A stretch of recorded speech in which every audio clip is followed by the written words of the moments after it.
अस्सलामुअलैकुम and welcome back once again in neo Pakistan Ramzan special. तो जनाब एक सरप्राइज़ है हमारे पास इस वक्त, लेकिन अभी रिलीव नहीं करेंगे। बहुत ही ख़ास, बहुत ही प्यारे मेहमान से आपकी मुलाकात करवानी है, लेकिन उससे पहले लाहौर का जो मौसम है अनवार वो बहुत ही खूबसूरत हो चुका है। तूफान आया हुआ है। अभी हमारे प्रोड्यूसर आए जब स्टूडियो में जी, तो उन्होंने बताया कि जो हमारे गेस्ट थे वो भी गेट पर मौजूद हैं, भीगे आए हैं, तो वो भीगे भीगे पहुंचेंगे हमारे पास, तो इसलिए हमें थोड़ा सा इंतजार करना पड़ा। मैंने भी एक किताबी बात की थी, जो हमारे गेस्ट ने कहा किताबी बात है, लेकिन बात हकीकत है कि दिल का मौसम अच्छा होना चाहिए, बारिशों में क्या रखा है। तो बहरहाल किचन के जाने रुख करते हैं। खुशबू कब से बहुत ही जबरदस्त आ रही है, लेकिन मालूम नहीं कि क्या किचन में बन रहा है। तो डायरेक्ट चलते हैं जनाब इन किचन।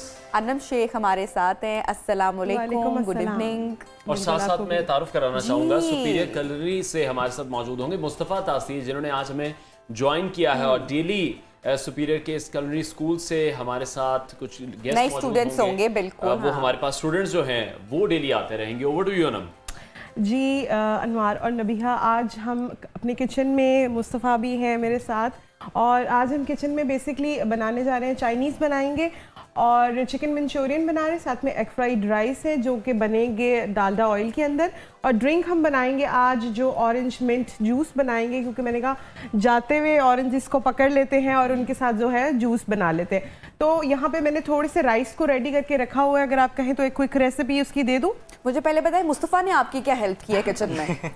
मुस्तफ़ा ये आप खुद ही बताएंगे। मुस्तफ़ा बताएं क्या हेल्प आउट आपने किया है आज अनम को? मैंने जो एक्चुअली हेल्प आउट की है इनकी, थोड़ी सी मैंने गार्निशिंग वगैरह जो रेडी की है उनके साथ, और अब नेक्स्ट जिस तरह हम इसके जाएंगी वैसे वैसे हम उसके मुताबिक इम्प्लीमेंट करेंगे। जबरदस्त, सीखना भी है आपने, हेल्प भी करना है और सीखना भी है। अनम, ड्रिंक के लिए कौन कौन से इंग्रेडिएंट्स चाहिए? ड्रिंक के लिए जी मैंने ऑरेंज जूस लिया है, ऑरेंजेस लिए हैं और मिंट लिया है। इसमें सॉल्ट, ब्लैक सॉल्ट जाएगा, थोड़ी सी शुगर ऐड करेंगे। आप इसमें वाटर भी ऐड कर सकते हैं अगर चाहे तो, कोई भी वाइट सोडा या स्पार्कलिंग वाटर जो है आप इसके अंदर ऐड ऑन कर सकते हैं। वाइट सोडा से मेरे ख्याल से अनवार रमजान में थोड़ा सा दूर रहना चाहिए, क्योंकि अफ्तारी के फौरन बाद कुछ ठंडे की और कुछ मीठे की तलब होती है। उसके ऑल्टरनेटिव जो है आप कोई भी स्पार्कलिंग वाटर जो होता है वो यूज कर सकते हैं। ठीक है, तो अनवार अपने मेहमान से तारुफ करवाते हैं। एक ही ऐसी शख्सियत हैं जिन्होंने अनवार एक तवील अरसे तक हमारी इंडस्ट्री को, हमारे लोगों को एंटरटेन किया है, और हम इनको देखकर बड़े भी हुए हैं। अब इस पर वो डिनाई कर जाएंगे, नहीं वो कहेंगे नहीं करेंगे, क्योंकि जब हमने उनसे पूछा था कि वो कैसे हैं तो उन्होंने कहा जैसे मैं पहले था, मैं बिल्कुल इस बात में कोई शक भी नहीं है वैसे, बिल्कुल ऐसी है। तो इफ्तिखार ठाकुर साहब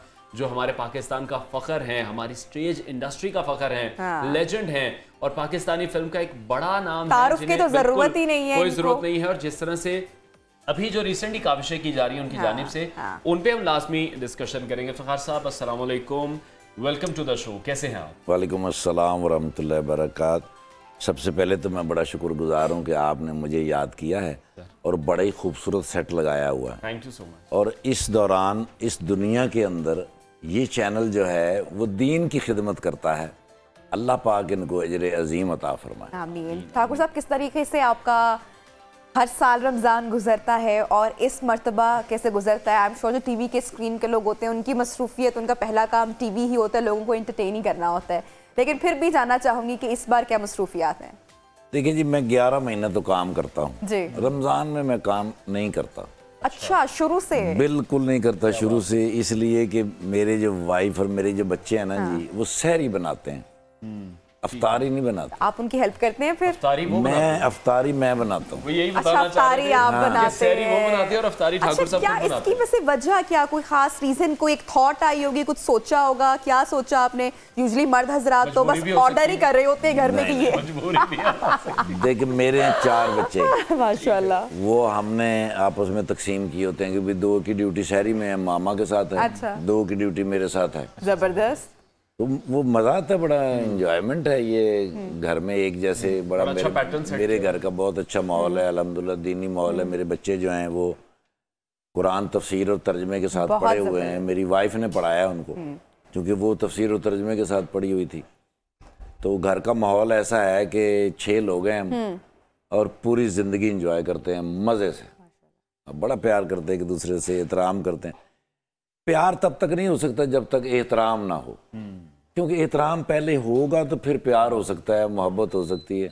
लिहाजा एक दूसरे का एहतराम करते हैं, प्यार करते हैं और बड़ा अच्छा। ये बड़ी प्यारी बात इन्होंने की है कि जो रिस्पेक्ट है वो हर रिलेशनशिप की आई थिंक की बुनियाद होती है। और जिन रिलेशनशिप्स में एहतराम नहीं होता, रिस्पेक्ट नहीं होती, चाहे वो मियाँ बीवी का रिलेशन हो या वर्क कोलीग्स हो या आप कहीं पर भी हो, रिस्पेक्ट जरूरी है और उसके बाद ही अगली सीढ़ी जो है वो मोहब्बत की है। ठाकुर साहब बहुत काम किया आपने, हम स्टेज के आप बहुत मायानाज फनकार, बेताज बादशाह कहा जाएगा, फिल्म में भी कर रहे हैं। किस तरह से पूरा करियर गुजरा?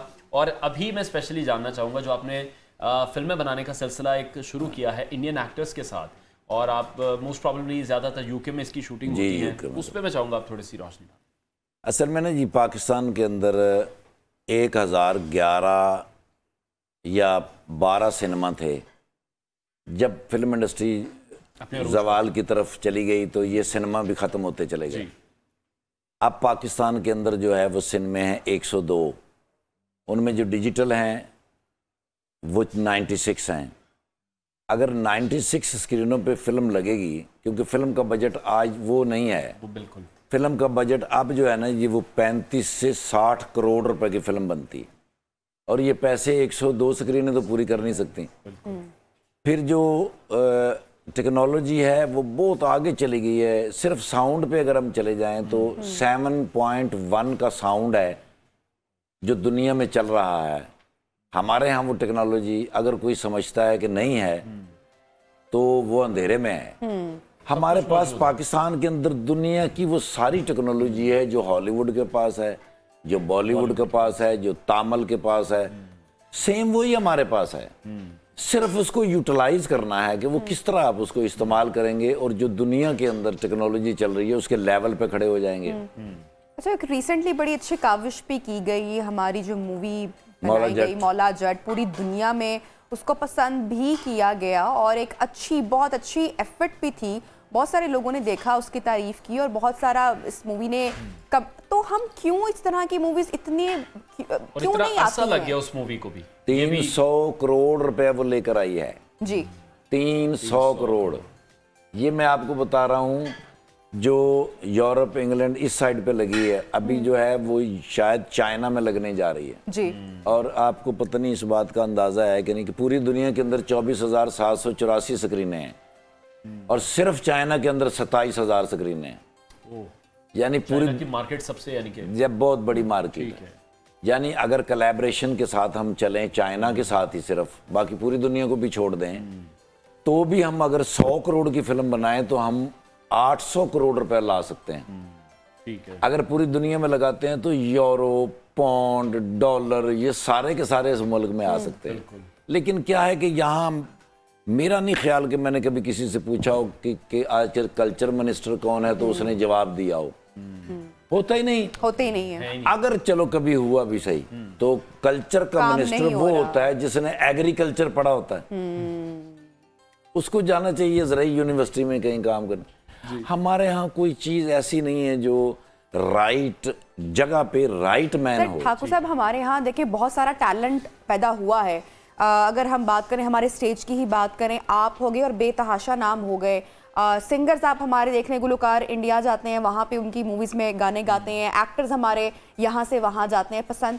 फिर क्या वजह है कि दूसरी जब हम इंडस्ट्रीज़ देखते हैं तो वहाँ की जब हम इंडस्ट्रीज़ देखते हैं तो वहाँ पर हम ताली बजाते हैं, क्लैप करते हैं, अप्रिशिएट करते हैं, लेकिन जब हमारे ही एक्टर्स, हमारे फनकार, गुलकार उस पाए के मौजूद हैं, लेकिन हमारे यहाँ स्टेज आप देखिए पहले कहाँ पे था, फिर कहाँ पर आ गया, मूवीज़ नहीं है, ड्रामाज नहीं है, अप्रिसिएशन नहीं है। वजूहात क्या है, रीजंस क्या है? कल्चर पॉलिसी नहीं है हमारे पास, ड्रेस कोड नहीं है हमारे पास, कोई कानून नहीं है इसके ऊपर, किसी ने बनाया वो, किसी को यही नहीं पता कि अगर इस कानून के तहत इस इंडस्ट्री को चलाया जाए तो कितनी इनकम हो सकती है। यानी शायद थोड़े दिन पहले भी मेरी किसी चैनल पे बात हुई कि अगर सिर्फ पाकिस्तान गवर्नमेंट मेरे साथ बैठकर सिर्फ कल्चर की पॉलिसी बना ले, 10 साल के अंदर इस मुल्क के ऊपर जितना भी, अगर जितना कर्जा है इतना और भी ले लें तो मैं 10 साल में उतार दूंगा। मैं उतार सकता हूँ। ये बहुत बड़ी बात है। जो इकोनॉमी का हमारा मसला है, हम तो रोज IMF की तरफ देखते हैं, हम दूसरे मुल्कों की तरफ देखते हैं। सवाल इस वक्त ठाकुर साहब बिल्कुल आप दुरुस्त फरमा रहे हैं, अपने लोगों से क्यों नहीं फायदा फिर ये उठा रहे हैं? जब आप इस तरह की एक ऑफर कर रहे हैं और आप जैसे और भी बहुत से लोग मौजूद हैं, लेकिन हल नहीं निकल रहा, हम वहीं के वहीं फंसे हैं और मजीद उन परेशानियों में हम घिरते जा रहे हैं। पाकिस्तान के एक्टरों से, टेक्नीशियनों से वो लोग फ़ायदा कमा रहे हैं जो यूके में फ़िल्म बनाते हैं, ऑस्ट्रेलिया में, कनाडा में। मैं पिछले 3 साल से थिएटर नहीं करता। कोविड से पहले, कुछ अर्सा पहले मैंने छोड़ दिया था, इसलिए कि मुझे पूरी दुनिया में जाना था, अपने कल्चर को लेके जाना था, मुझे पंजाब के कल्चर को बचाना था जो ख़त्म होता जा रहा था। पंजाबी फिल्म ख़त्म होती जा रही थी। आज भी मैं पूरे वसूख से कह रहा हूँ कि पंजाबी फिल्म अगर पाकिस्तान के अंदर उस टेक्नोलॉजी के ऊपर आ जाए तो पंजाब की इंडस्ट्री हो सकता है दुनिया की सबसे बड़ी इंडस्ट्री हो। हॉलीवुड के बाद अब जो है वो तमिल इंडस्ट्री है, इंडियन इंडस्ट्री नहीं है, बॉलीवुड नहीं, तमिल। पंजाब तीसरे नंबर पे है। हमारी फिल्में हर वीक में 2-2, 3-3, 5-5 फिल्में रेडी होती हैं। हमें पूरी दुनिया की कैलेंडर के साथ बैठ के चलना पड़ता है कि भाई इस दफ़ा आप ना लगाना या 2 दिन ठहर जाओ। पहले हर फ्राइडे को फिल्म लगती थी, अब हम जुमेरात को भी लगा लेते हैं, क्योंकि अगर जुमेरात को फिल्म लगी, जुमे को पता चला कि भाई इसका रिस्पॉन्स अच्छा नहीं, हम सैटरडे को एक और लगा सकते हैं। हमारे पास फिल्म रेडी पड़ी है, हम संडे को लगा सकते हैं। इसलिए मैं तो काम कर रहा हूँ पूरी दुनिया में, मैं तो कर रहा हूँ। लेकिन कैसा एक्सपीरियंस रहा पंजाबी फिल्मों में, जो इंडियन पंजाबी फिल्मों का मैं स्पेसिफिकली पूछना चाहूँगा, वहाँ के एक्टर्स भी, कोलैबोरेशन ये जो हो रही है, ये एक बड़ी अच्छी चीज़ है। नहीं, उसमें सबसे अहम चीज़ है कि आप कोई भी फिल्म या कोई भी तफरी ऐसी बनाएं जो आप अपनी दादी अम्मा के साथ बैठ के देख सकें। बिल्कुल, फैमिली फिल्म्स।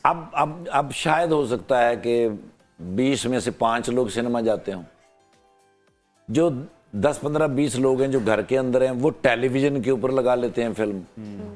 अगर 2 बंदे हैं या अकेला मोबाइल पकड़ा हुआ है तो mobile, cinema in your pocket. बिल्कुल। घर के अंदर खाना बन रहा है, मेहमान आए हुए हैं, फुफ्फी आई हुई है, मासी आई हुई है, अब घर के अंदर है, आप सामने आपने फिल्म लगा ली। अगर तो वो फैमिली फिल्म है, अगर उसमें कोई बैड जेस्चर भी नहीं है तो आप इंजॉय कर सकते हैं, उसको लोग एंजॉय करेंगे। लिहाजा वहाँ की जितनी फिल्में बनती हैं वो फैमिली फिल्में बनती हैं, इसलिए वो पूरी दुनिया में कामयाब हैं। मैं एक फिल्म का प्रीमियर करने के लिए गया न्यूजीलैंड, तो सिनेमा के ऊपर जब फिल्म शुरू हुई तो उन्होंने कहा जी कि 26 टिकटें ली हैं एक बंदे ने, और वो ये कह रहा है कि पैसे मैं तब दूंगा जब इफ्तिखार ठाकुर मेरे सामने आएगा, मैं उसके हाथ में पैसे दूंगा, आपको नहीं दूंगा। अब इंटरवल के अंदर मैं बाहर गया हूं तो मैंने मंजर जो देखा बाहर का कि एक खातून जिसकी उम्र 96, 98 या 100 साल रही होगी, दोहरी हुई ऐसे, उसके बच्चे खड़े हैं, उसकी बहुएं खड़ी हैं, बेटियां खड़ी हैं, छोटे छोटे बच्चे खड़े हैं। मैंने कहा सत श्री अकाल जी, आ देखो 38 साल हो गए मैनू न्यूजीलैंड च रहिंदे आ, 26 असीं घर दे बंदे आ, साडे घर नूं कदी ताला नहीं लगा, मैं तुहानूं तां मिलना चाहुंदी सी, तुहाडी वजह तो मेरे घर ताला लगा। सही, सारे ही आ गए। यानी 26 लोगों में से कोई बंदा घर रहने को तैयार नहीं था, बिकॉज फैमिली फिल्म, कि उनकी बहू और उनका बेटा फिल्म देख के गए हैं, उन्होंने घर जाके बात की है, तो 26 लोग आए हैं।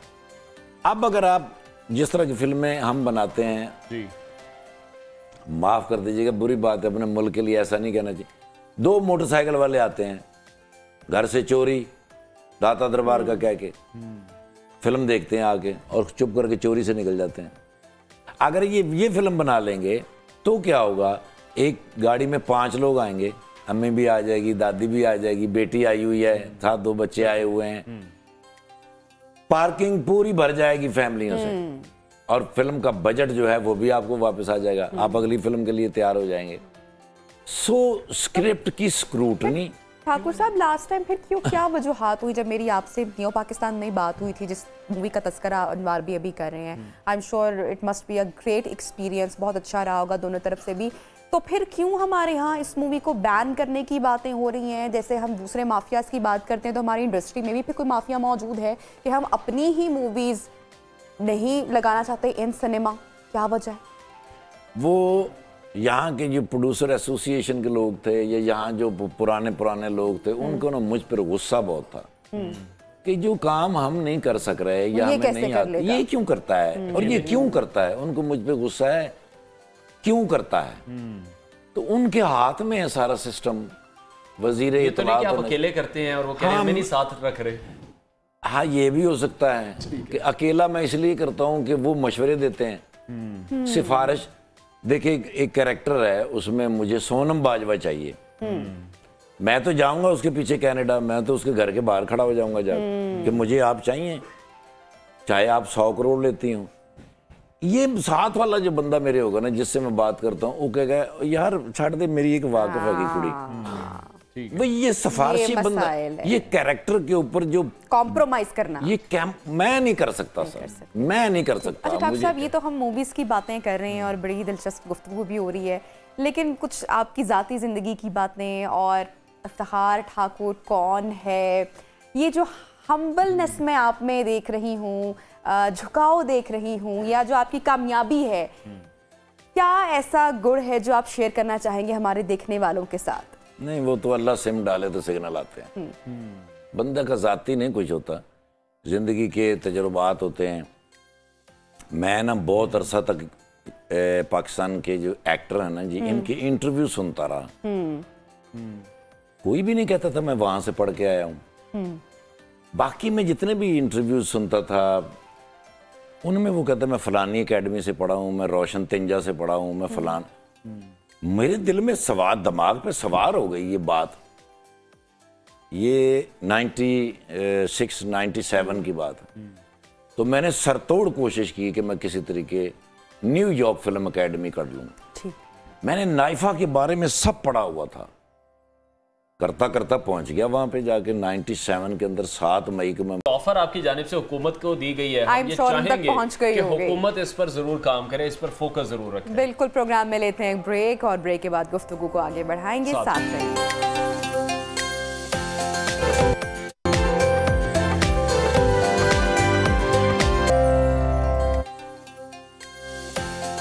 Welcome back. रमज़ान मुबारक का महीना अल्लाह तबारक व तआला की बड़ी अजीम नेमत है और इस महीने में अल्लाह की तरफ से अनवार व बरक़ात का सैलाब आता है और उसकी जो रहमतें हैं वो मूसलाधार बारिश की तरह बरसती हैं, लेकिन हम लोग इस मुबारक महीने की कद्र व मंजिलत से वाकिफ़ नहीं। बिल्कुल अनवार, क्योंकि हमारी जो सारी फ़िक्र है, जद्दोजहद है, वो मादियत और दुनियावी कारोबार के लिए। इस मुबारक महीने की कदरदानी वो लोग करते हैं जिनको आखिरत के दिन का भरपूर एहसास होता है। और आज नाज़रीन रमज़ान का दूसरा रोज़ा है। शदीद महंगाई की लहर आप देखें, काम बात सी होती चली जा रही है, एहसास में कमी होती चली जा रही है। हमारे जो मुस्तहिक रिश्तेदार, हमसाए, दोस्त, अहबाब हैं, उनकी खबर कोशिश करें कि इस रमज़ान में ज़रूर रखें। इसी हवाले से बात करेंगे। हमारे साथ इस वक्त इन कॉन्वर्सेशन है मजहबी स्कॉलर अल्लामा अब्दुल शकूर हक्कानी साहब। अल्लामा साहब, बहुत शुक्रिया आपने वक्त निकाला हमारे प्रोग्राम के लिए। जिस तरह से हमने जिक्र किया कि जो हमारी तवज्जो है वो दुनियावी मामलात की तरफ इतनी ज़्यादा बढ़ चुकी है कि हम अल्लाह ताला के जो अहकामात हैं उनको भूल चुके हैं। ऐसे में माह रमज़ान हमें एक मौका मिलता है, एक महीना मिलता है कि हम प्रैक्टिस कर सकें अपने अमाल दुरुस्त करने की, अपने नफ्स को काबू में रखने की। बिस्मिल्लाहि वस्सलातु वस्सलामु अला रसूलिल्लाह व अला आलिहि व अस्हाबिहि अजमाइन इला यौमिद्दीन। देखिए, रमज़ान मुबारक के बारे में अल्लाह ताला का इरशाद है कि शहर रमज़ान अल्लज़ी उन्ज़िल फ़ीहिल क़ुरआन, कि रमज़ान वो महीना है जिसमें अल्लाह ने कुरान करीम को नाजिल किया है। और कुरान करीम हमारे लिए हिदायत का ज़रिया है और कुरान करीम हमारी ज़िंदगी गुजारने का दस्तूर है। ये हमें तरीक़ा बताता है कि ज़िंदगी कैसे गुजारनी है। सैयदना अली अल मुर्तज़ा रज़ियल्लाहु ताला अन्हु का एक इरशाद है कि अल-कय्यिसु मन दान नफ्सहु व अमिल लिमा बादल मौत। अक्लमंद इंसान वो है जो मरने के बाद के लिए आमाल करता है, और वो बेवकूफ़ है जो अपनी आखिरत को भूले हुए है। तो अक्लमंद इंसान ऐसे मौक़ों से फ़ायदा उठाते हैं कि अल्लाह ताला ने फ़र्ज़ों को 70 गुना बढ़ा दिया और नवाफिल को फ़र्ज़ों के बराबर कर दिया, और अल्लाह ताला ने हर नेकी को 70 गुना बढ़ाकर हमें सवाब दिया। और फिर सहरी खाने पर भी अल्लाह ने बरकतें रखी, इफ्तारी करने पर भी अल्लाह ताला ने मग़फ़िरत के फ़ैसले किए, और फिर एक एक नमाज पर करोड़ों नेकियां मिल रही हैं। नमाज तरावी में एक सजदे पर 1500 नेकी मिल रही है, तो 20 रकत तरावी जब हम पढ़ते हैं तो 60,000 नेकी तो हमें वैसे मिल जाती हैं। फिर कुरान करीम के एक एक हरफ पर रमज़ान मुबारक में 7,000 नेकियां मिलती हैं एक हर्फ पर। हज़रत अली रज़ी अल्लाह तआला अन्हु फरमाते हैं कि 10 नेकियां जो मिलती हैं एक हर्फ पर, ये तब है जब इंसान बेवुज़ू पढ़ रहा हो, यानी हम बैठे हैं और वज़ू नहीं है लेकिन हम तिलावत कर रहे हैं, तो एक हरफ पे 10 नेकियां। अगर वज़ू करके फिर पढ़ेंगे तो एक हरफ पे 25 नेकियां। नमाज में बैठकर अगर हम पढ़ रहे हैं तो एक हरफ पर 50 नेकियां। नमाज में खड़े होकर अगर हम कुरान की तिलावत कर रहे हैं तो एक हरफ पर 100 नेकियां। लेकिन रमज़ान मुबारक में चूँकि हर नेकी 70 गुना बढ़ जाती है, तो फिर एक एक हरफ पर 7,000 नेकियां मिलती हैं। अगर हम सिर्फ इतना कहते हैं अलिफ लाम मीम, 3 हरूफ हमने अदा किए, तो आम रूटीन में हमें 30 नेकियां मिल रही हैं, या वज़ू के साथ पढ़ रहे हैं तो 25 नेकियां मिल रही हैं।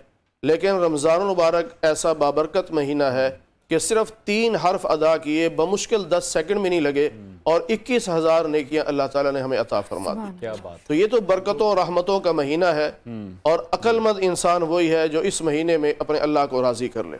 हदीस पाक में है, नबी करीम सल्लल्लाहु अलैहि वसल्लम ने फरमाया, बड़ा बदनसीब है वो शख्स जो रमज़ान का महीना पाए और अल्लाह से अपनी मग़फ़िरत न करवा सके। यानी अल्लाह ताला तो मग़फ़िरत के बहाने ढूंढ रहे हैं कि मेरे बंदे कुछ कर सही, मैं तुझे माफ़ करूं, और हम ऐसे सोए हुए हों कि कुछ भी ना करें। वो कहते हैं ना कि हम तो माइल बकरम है, कोई साइल ही नहीं, राह दिखलाएं किसे, कोई राह रवे मंजिल ही नहीं। अल्लाह की रहमतें तो ठाटे मारते समंदर की तरह हमारी बख्शिश के लिए तैयार हैं, लेकिन हम खुद ही उस पर मुतवज्जे ना हो तो फिर हमसे बड़ा बेवकूफ़ कौन होगा। बिल्कुल ठीक है अल्लामा साहब, रमज़ान मुबारक में फिर कौन सी ऐसी बातें हैं जिनका हर हद तक हमें इज्तनाब करना चाहिए, और कौन सी ऐसी आदत हैं जिनको कोशिश करनी चाहिए कि वो इख्तियार करें? क्योंकि हमने यही देखा है कि सिर्फ रोज़ा रख लिया, हमने भूख बर्दाश्त कर रहे हैं, अगर लोगों से हमारा मिलना जुलना ठीक नहीं हुआ, हमें सब्र नहीं है, हमें बर्दाश्त नहीं है, हमें लोगों के साथ हुस्न सलूक करना नहीं है, तो फिर उस रोज़े का तो कोई फ़ायदा नहीं। देखिए, रोज़े के बारे में अल्लाह ताला ने जो इरशाद फरमाया कि तुम पर रोज़े इसलिए फ़र्ज़ किए गए हैं कि लअल्लकुम तत्तक़ून, कि तुम मुत्तकी बनो। मुत्तकी का माना यह है कि तुम गुनाहों से बचने वाले बनो। और रमज़ान मुबारक में अल्लाह ताला ने रोज़ा रखवा कर हमें बहुत सारे गुनाहों से बचाया है। हकीकत है कि बहुत सारे गुनाह ऐसे होते हैं जो रोज़े की वजह से इंसान नहीं करता, लेकिन बाज़ गुनाह ऐसे भी हैं जो रोज़ा रख के भी हम करते रहते हैं। जैसे रोज़ा रखा है उसके बावजूद झूठ बोल रहे हैं, रोज़ा रखा हुआ है और सूदी लेन देन भी कर रहे हैं, रोज़ा रखा हुआ है और हम रिश्वत भी ले रहे हैं, रोज़ा रखा हुआ है बदअखलाकी से पेश आ रहे हैं। ये बहुत सारी चीज़ें हैं। नबी पाक सल्लल्लाहु अलैहि वसल्लम ने ख़ास मना फरमाया कि रोज़े में कोई गुनाह ना करो, ख़ास तौर पर गीबत से बचो। गीबत का मतलब ये होता है कि एक आदमी हमारे सामने मौजूद नहीं है, उसकी गैर हाज़िरी में हम उसकी बुराइयां बयान कर रहे हैं कि जिनको वो अच्छा नहीं समझता। साहबा ने पूछा, या रसूलल्लाह, अगर वो बातें उसके अंदर हों, क्योंकि हम भी यही कहते हैं ना कि मैं कौन सा झूठ बोल रहा हूँ, मैं तो सच्ची बात कर रहा हूँ। तो अल्लाह के नबी सल्लल्लाहु अलैहि वसल्लम से पूछा गया कि अगर वो बुराइयां उसमें मौजूद हों जो हम कर रहे हैं, आप फरमाया यही तो गीबत है। और अगर वो बुराइयां उसमें नहीं हैं जो आप कर रहे हो, तो ये तो इल्ज़ाम है, ये तो तोहमत है। फिर आपने फरमाया कि जो गीबत है इसका गुनाह जिना से भी ज़्यादा है, इसलिए कि जिना का ताल्लुक मेरी ज़ात के साथ है और गीबत का ताल्लुक किसी और के साथ है। और जब देखें, अगर मैंने जिना किया, बदकारी की, तो मैं अल्लाह से माफ़ी मांगूंगा, अल्लाह माफ़ कर देगा। लेकिन गीबत का ताल्लुक किसी और के साथ है, जब तक वो माफ़ नहीं करेगा मुझे माफ़ी नहीं मिलेगी, क्योंकि ये हुकूकुल इबाद में से आ जाता है, में से बिल्कुल। और उसको पता ही नहीं है कि मैं उसे गीबत कर रहा हूँ, ठीक है, और मैंने उसको बताना नहीं कि मैं आपकी बुराइयां कर रहा हूँ। मामले में हम गफलत कर रहे हैं, लगता है कि इसकी भी माफ़ी हमें मिल जाएगी, लेकिन ये हुकूकुल इबाद में से है। बहुत शुक्रिया अल्लामा अब्दुल शकूर हक्कानी साहब हमारे साथ इन कॉन्वर्सेशन थे, और जिस तरह से वो बता रहे थे कि खाली रोज़ा रख लेना ही काफ़ी नहीं है, भूख को बर्दाश्त करना सिर्फ रोज़ा नहीं है, अपने अखलाक दुरुस्त करना, अपने आसपास के लोगों से मोहब्बत करना भी इसमें शामिल है। एक ब्रेक की जानी पड़ते हैं, ब्रेक से वापस आएंगे तो प्रोग्राम में गुफ्तगू को आगे बढ़ाएंगे और किचन की फाइनल रेसिपी भी आपके साथ शेयर करेंगे।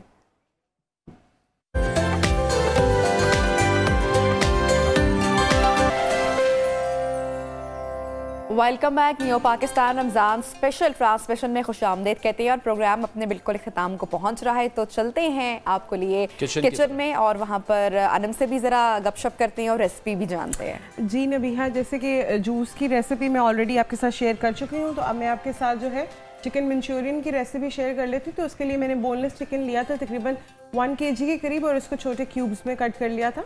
सॉल्ट, ब्लैक पेपर, कॉर्नफ्लावर और एक एग के साथ उसकी कोटिंग कर ली। उसके बाद हमने उसको डीप फ्राई कर लिया। उसके बाद अब उसकी सॉस बनाएंगे। सॉस के लिए गार्लिक को 1 से 2 टेबलस्पून गार्लिक लिया, उसको ऑयल में, जो कि डालडा कुकिंग ऑयल है, उसमें मैंने उसको सौते किया। सौते करने के बाद उसमें मैंने थोड़ी सी 1 टेबलस्पून के करीब उसमें सोया सॉस ऐड की है, उसमें ब्लैक पेपर ऐड की, थोड़ा सा चिकन पाउडर ऐड किया है। केचप तकरीबन 2 कप के करीब इसके अंदर जाएगी और चिकन स्टॉक जो होती है वो हम ऐड ऑन करेंगे।